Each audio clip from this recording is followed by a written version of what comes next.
Hello friends, आज start करते हैं hornbill chapter 4 landscape of the soul by Nathalie ट्रोवरा।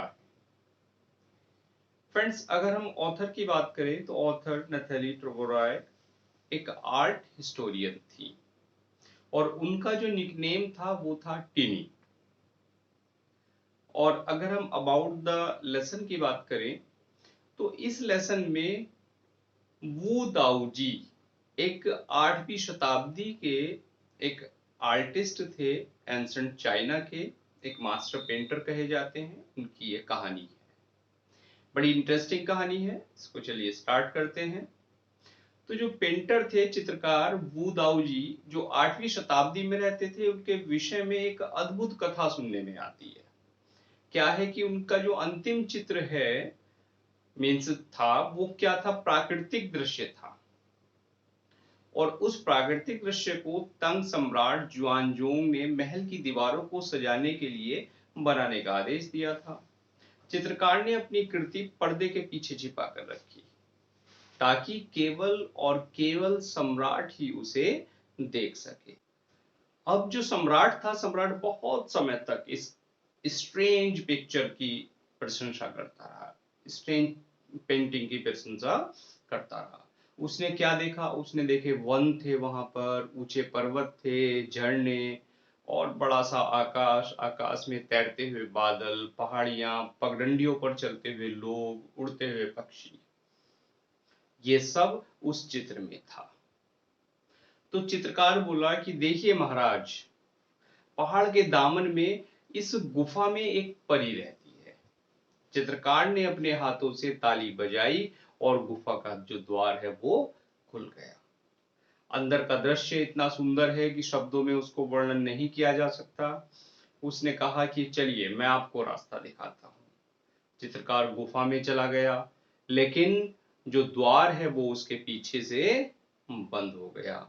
इससे पहले कि जो दंग रहकर सम्राट कुछ कहता या हिलता, जो चित्र है वो दीवार से विलुप्त हो गया और बूदाऊजी के ब्रश का कोई निशान भी वहां पर शेष नहीं रहा। और इसके पश्चात वो जो कलाकार था वो दुनिया में फिर कभी नहीं दिखाई दिया। ऐसी कहानियां जो है उनमें प्राचीन चीनी शिक्षा की जो भूमिका है वो बड़ी महत्वपूर्ण थी। कन्फ्यूशियस और जुंगजी की पुस्तकें वास्तव में ऐसी कहानियों से भरी हुई हैं। वे गुरु को शिष्य का ठीक दिशा में मार्गदर्शन देती थी। वास्तव में कहानी से परे वे कला की भावना को व्यक्त करती थी। इस कहानी की अगर तुलना करें अथवा एक अन्य प्रसिद्ध कहानी की जो ऐसे चित्रकार के विषय में है कि जिसने अपने द्वारा चित्रित ड्रैगन की आंखें बनाने से मना कर दिया था। उसने एक ड्रैगन बनाया लेकिन ड्रैगन की आंखें उसने नहीं बनाई, क्योंकि उसे ये डर था कि अगर मैंने ड्रैगन की आंखें बना दी तो ये जो ड्रैगन है वो चित्र में से निकलकर उड़ जाएगी, इतनी रियलिस्टिक ये हो जाएगी। 15वीं शताब्दी में एंटवर्प में क्विंटन मेटेसिस नामक एक उत्कृष्ट लोहार एक चित्रकार की बेटी से प्रेम करने लगा। पिता एक ऐसे व्यवसाय को कि जो लोहे का काम करता हो उसको वो पसंद नहीं करता था और वो नहीं चाहता था कि एक लोहार को वो अपना दामाद बनाए। लेकिन क्विंटन चुपचाप एक दिन चित्रकार के स्टूडियो में घुस गया और उसने एक कैनवास पर एक मक्खी बना दी। और मक्खी वो इतनी रियलिस्टिक बनाई कि जो पेंटर था वो उसको हटाने लगा। उसे लगा कि वास्तव में यहाँ मक्खी बैठी है। इस प्रकार उसने उस लोहार को अपने यहाँ काम दे दिया और क्विंटन का जो विवाह है उसका उसकी प्रेमिका के साथ हो गया और वह अपने समय का एक प्रसिद्ध चित्रकार बना। कौन? एक जो लोहार की बात यहाँ हो रही है, क्विंटन की बात हो रही है। चीनी कहानी में जो सम्राट ने चित्र बनाने का आदेश दिया और उसके बाह्य रूप की प्रशंसा की, लेकिन जो कलाकार है उसने अपनी कृति का सही अर्थ प्रकट किया। पश्चिमी प्रतीकात्मक चित्रों की तरह जो शास्त्रीय चीनी भूदृश्य था उसका अभिप्राय वास्तविक चित्र का चित्रण करना नहीं है। यूरोपियन चित्रकार चाहता है कि वह उसकी आंख लेकर कि आपको अगर चित्र देखना है तो आप उसकी आंख लेकर किसी भूदृश्य को किसी विशेष दृष्टिकोण से ठीक उसी प्रकार देखें कि जैसे उसने देखा है।